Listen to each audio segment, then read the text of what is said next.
జగన్మోహన్ రెడ్డి గారు పులివెందుల శాసనసభ్యుడే కాదని మేము అంటలా. దాన్ని నొక్కి నొక్కి నొక్కి అని ఇన్సల్ట్ చేయాలని ప్రయత్నం చేస్తున్నారు. మీరు మాజీ హోంమంత్రి అవుతారు, మీరు మాజీ శాసనసభ్యులు అవుతారు, చంద్రబాబు నాయుడు గారు కూడా మాజీ ముఖ్యమంత్రి అవుతాడు, మరి ఎమ్మెల్యే అవుతాడు లేదు తర్వాత చూద్దాం. ఎమ్మెల్యే అయితే ఆ కుప్పానికి ఎమ్మెల్యే అవుతాడు, ఇంతే. గుర్తుపెట్టుకోండి. మళ్ళా రోజులు గిర్రం తిరిగి వస్తాయనే వాస్తవాన్ని మీరు గమనించాలని ఈ సందర్భంగా నేను చెప్పదలుచుకున్నాను. ఇంకా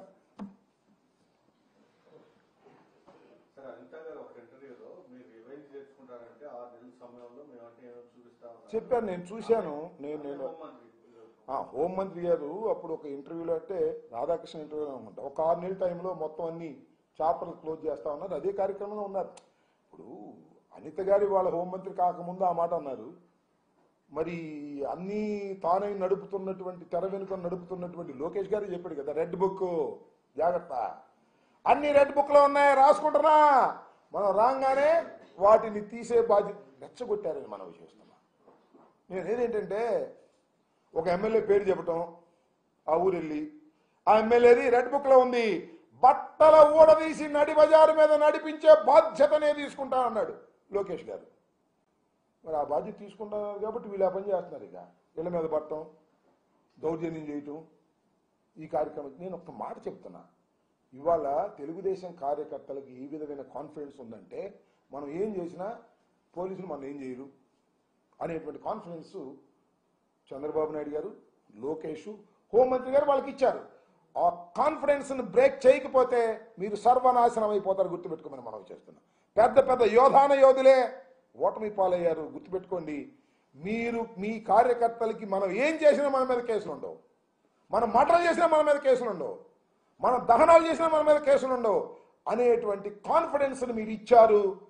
ఆ కాన్ఫిడెన్స్ను మీరు ఇచ్చిన తర్వాత మీ చేతిలో కూడా ఉండదు. గుర్తుపెట్టుకోండి.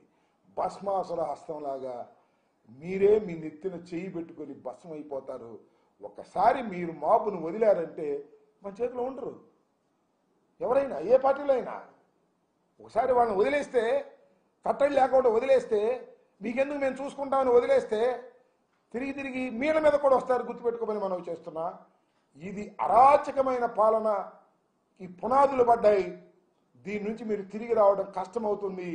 ఇప్పటికైనా జాగ్రత్త చేసుకోమని తెలుగుదేశం పార్టీ నాయకులకి, ముఖ్యంగా చంద్రబాబు నాయుడు గారికి, అలాగే లోకేష్ గారికి, గౌరవనీయులైనటువంటి అనిత గారికి, వారికి ప్రత్యేకంగా నేను విజ్ఞప్తి చేయదలుచుకున్నా మీ ద్వారా.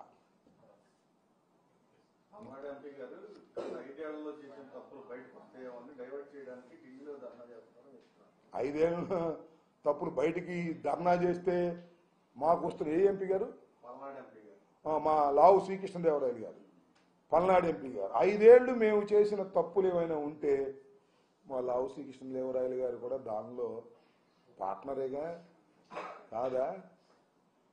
ఎందుకు 5 ఏళ్ళు మేము తప్పులు చేసి ఉంటే మీ ప్రభుత్వం వచ్చింది కదా, టేక్ అన్ యాక్షన్. ఎవరు కాదన్నారు? మీ చేతుల్లో ఉంది కదా అధికారం. మరి మోడీ గారు, మీరందరూ ఒకే కూటమి కదా. లావు శ్రీకృష్ణదేవరాయలు గారు 5 సంవత్సరాల్లో మేము చేసిన తప్పులు బయటకు వస్తాయని భయపడి మేము ధర్నాలు చేసిన కర్మ మాకు లేదు. ఒకవేళ ఏదైనా 5 సంవత్సరాల్లో మేము తప్పులు చేస్తే is also one of the partner, అంతే కదా. కాబట్టి ఏదో దీనిలో ఏం లేదు, సింపుల్. చంద్రబాబు నాయుడు గారి మెప్పు కోసం కొద్దిగా ఓవర్ యాక్షన్ చేస్తున్నారు. ఈ ఓవర్ యాక్షన్లన్నీ కూడా వాళ్ళ భరతం పట్టడానికి పనికొస్తాయి. గుర్తుపెట్టుకొని చాలామంది ఓవర్ యాక్షన్ గాళ్ళు ఉంటారు, మాకు ఉంటారు, వాళ్ళకి ఉంటారు. ఇప్పుడు వాళ్ళ ఓవర్ యాక్షన్ గాళ్ళు బాగా పెరిగి మాట్లాడుతున్నారు. మాట్లాడండి, మాకేం అభ్యంతరం లేదు. మాట్లాడితే ప్రజలు గ్రహిస్తారు.